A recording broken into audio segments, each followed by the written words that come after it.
Good evening, campers, dreamers, and babysitters, and welcome to our review of Outpost. No, you can't. They're coming for your tower. Kate! Answer me! You don't leave the tower. Keep my mountain safe. Yes, we got the opportunity to check out an early screener for the directorial debut of Lo Trugilo. Some of you might know him from Wet Hot American Summer, Paul, and especially Brooklyn Nine-Nine is what he's been in recently. The film is basically about after a violent attack, a woman searches for strength in the solitude of a lookout job, but is overwhelmed by something darker. Yes, this was something that I remember the headlines popping up on Twitter. Luke, do you remember catching wind of this, or were you completely blind until I told you we got a screener for this? I was completely blind Okay. until we got a screener, and then you mentioned it, and then I did a little bit of research. And again, it was honestly, there's not that much out there for it. I didn't watch any trailers or anything on that. I just watched I just read the little synopsis that I was able to find, and I was like, from the basic story, it seems intriguing. Psychological stuff always, it catches my interest. Just from a general stance of I think you can do so much. It's so diverse, and you can go down so many different paths with it. And then the setup here of being like in an outpost and everything, and being just secluded by yourself. I thought, there are a lot of routes you can do storytelling with. So immediately, as soon as I had read that, I was like, okay, I was actually excited to actually sit down and watch Outpost. Yeah, and again, for me, I am actually a big Brooklyn Nine-Nine fan. I also really love Wet Hot American Summer and the two follow-up series on Netflix. So this is a man I'm very familiar with, at least from the acting side. I know he directed a few episodes of Brooklyn Nine-Nine and I believe a short film. But this is his first real big directorial debut, and he has decided to go the route of horror. So obviously, we had to get our hooks into this. So I had a little bit more skin in the game than you. But I guess just getting it out there. Luke, how did you feel about Outpost overall now that you've seen it? Overall, it left something to be desired from my perspective. I think, going into it, I think they had that intriguing setup, and it's like, well, where are they going to go with here? Obviously, synopsis says we have someone with that is dealing with a troubled past, a PTSD kind of scenario. So I think they did a great job in kind of setting up the events for this, and kind of making her feel even more secluded than just being out in an outpost by herself, especially with the events that are always playing over and over in her head.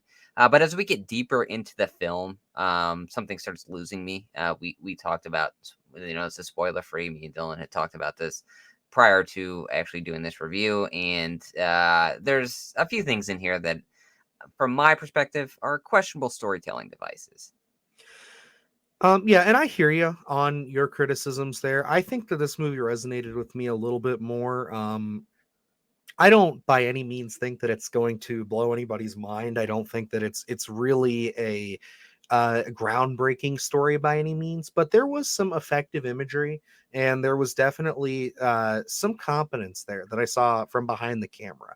There were some decisions made as far as how they were going to shoot it, how they were going to, position everything in the sense of their story that I did take a little bit of more of a notice to. And I thought that's, pretty good for somebody who's mostly well known for comedies and being on the acting side. I was surprised to see kind of this darker approach because one of the things that I feel like a lot of people who come from a comedy background, we see this very much with David Gordon Green and Danny McBride's side of things with their Halloween films.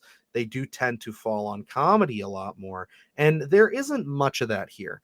I dare I say I don't really remember any real true moments of comedy at all. It's a pretty straightforward, pretty serious story. And I know that one of the things we discussed was maybe the themes not being a great fit for a first-time director, especially a first-time male director, depending on the subject matter.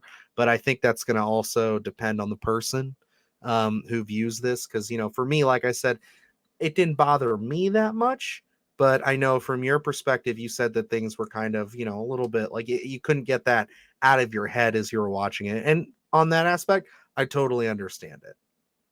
Yeah, and I'll say, I think throughout the entire film, there's certainly some competency here. I always get excited when a quote unquote comedy guy gets into the horror realm because, I think it's one of the hardest thing to do is make people laugh, and right after that is making people scared. So if you can make people laugh, I think you have a good shot at making people scared. So as immediately as I hear that, I get excited to see, what they're going to be doing because, as we talk about, a horror is such a mixture of emotions.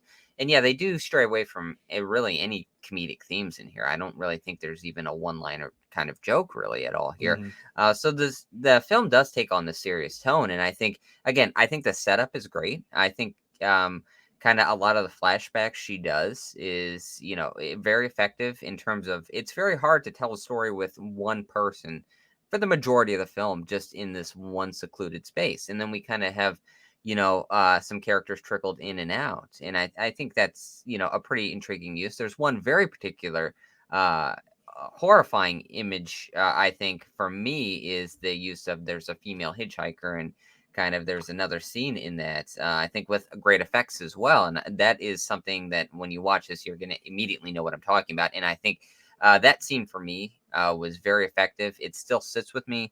And it was one of those things that kind of gives you goosebumps when you're It is. being It's a terrified. very well done scene. Yeah, so I would have loved to have seen more stuff like that. I think, really lean into that type of stuff because that stuff really works.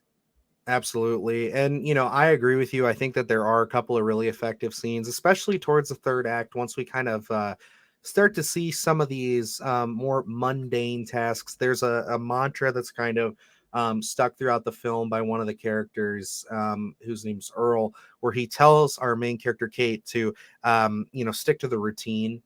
So you see a lot of just going through the motions and going through just day-to-day stuff, and then you see kind of the deviation from that. But once you kind of see what those deviations really were, I think that there's some very good effective imagery there. Is it executed the best? I don't think so. I think there could have been a little bit of tightening up in the writing department for how those reveals came about. I do feel that this movie being, only an hour and 24 minutes could have probably used from maybe an extra 10 minutes of just building tension, setting some more things up, because it does kind of feel like right as we get into the third act, all the dominoes fall a little too fast, in my opinion. I feel like maybe we could have spent some more time with the stuff that you were just referencing, and straying away from spoilers. Of course, I thought that that would have made for that final impact a little bit more deserved and a less shock, more of just like a okay, yeah, because the initial reveal is pretty cool. I'm fine with it, but then once you kind of sit with it for a minute, and then we really get into that third act, I'm again dancing around things. I am just left kind of like, okay, yeah, whatever. It is what it is. I didn't blow my mind in anything as far as like horror goes. Yeah, and I by the end of this, they really do lean into the real horror roots, I think. And Mhm. I only watched this one time, only had a chance to watch it once. I do like to kind of get those timestamps of when time, like when the acts start kind of changing. So, but like what you're saying with the third act, it really does kind of it's very abrupt in the sense of once it gets going, you know we're on this ride, and then the credits are rolling. So it doesn't really have you that much time to sit with it. And I think maybe again, dancing around spoilers. With that, it's kind of the way they decided to do the character arc for Kate. Again, for me, a little questionable, but it's one of those things where you kind of have to get in and get out, where you can't really sit with too many things.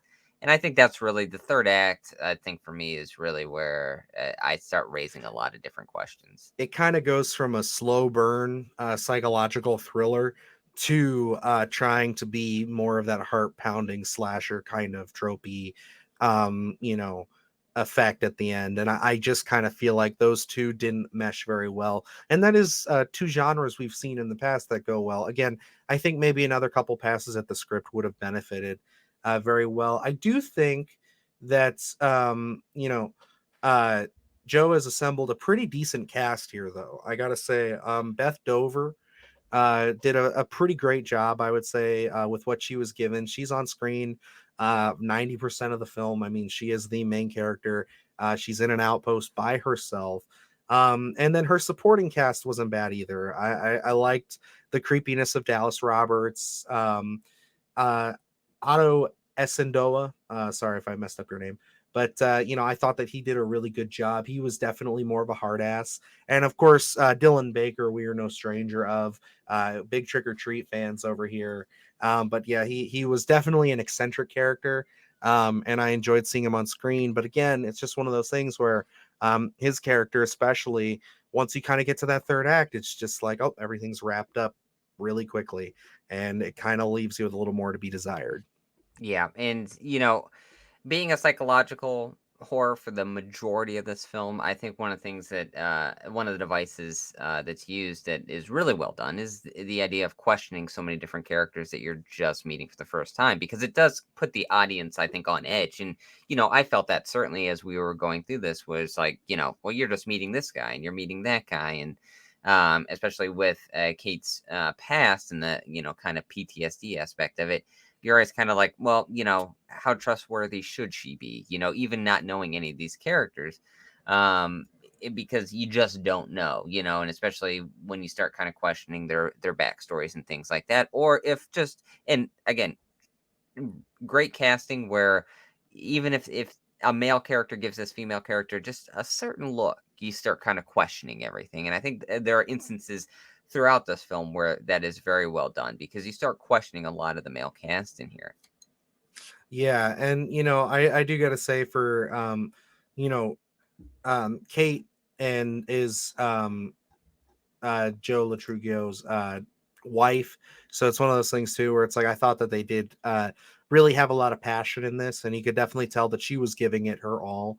And I do think that she does a really good job with her character, and I'm really convinced throughout it. So I want to give her major props. Again, I think when it just comes to that writing, it's just those supporting characters. They have their moments, and I think all the actors do a good job. But I just think again, um, maybe adding another 10 minutes to this film, flushing some things out, giving people a little bit more legs to stand on could have benefited this. But overall, I'm going to say that The Outpost, I think, is a pretty good first outing, for a first time director, and definitely shows a lot of promise in this genre. I would like to see him maybe take some of the reins off a little bit and go to some more of these darker, a little bit more out there places that I feel like he was attempting to go to, and he wanted to, but I think like he just couldn't decide whether or not he wanted to err on the side of caution or not. But I think that I definitely would see another film from him. And as far as The Outpost goes, I would probably see myself watching this one again on streaming, but I don't know if it's something you need to rush out to see. Yeah. Overall, for me, like I said at the beginning of this, I was a little underwhelmed, I think, from what I was expecting, at least in that third act. I think, again, a beautiful job setting a lot of things up, diving into the psychological stuff. You look at this kind of condensed version, of storytelling, where it's like, it's very secluded, from a director standpoint. It's a gift to be like, okay, we're only dealing with one big location, we don't have to go out to so many different things. But it's like, but then from a writing perspective, it becomes a nightmare, because it's like we have to keep things moving and interesting. And I think he did do that. He, for the Mhm. majority of this film, he kept things interesting, asking questions, kept you on the edge of your seat by just having great editing, great uh, little sprinkled things of great casting, all this stuff. But then by the end of it, I think we got a little over our heads, and got questionable decision making from a troubled character to begin with. Overall, do I see me watching this again? I honestly probably say no. I think it's worth a viewing if this is streaming somewhere, because I think you'll take away at least some positives of this, and you may not be may not have the issue that I have toward the end of the film. But overall, again, I'm excited to see what he does in the future. I hope he stays in the horror space for a little bit and kind of, like Dylan said, opens up and dives deeper into these horror roots.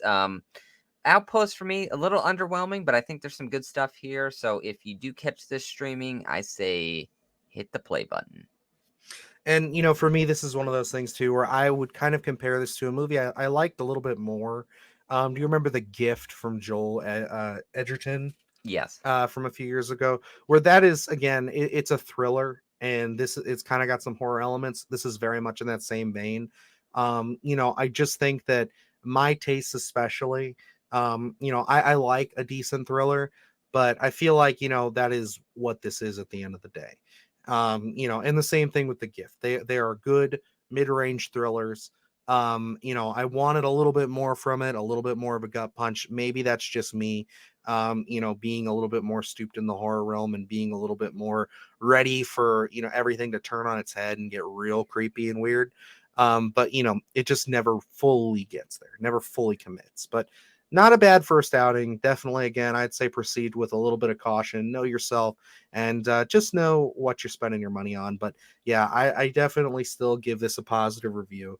And I just think that, if this sounds like something you're interested in and willing to take the risk on, definitely do it. It's going to be in limited release this weekend, as well as on streaming VOD. So you can either check this out in your local theater or you can check this out at home. But yeah, so that brings us to the end of the Outpost. Other than this review, we got a lot of great stuff on the channel. We just talked Silver Bullet for about 2.5 hours Always just fun. the other week.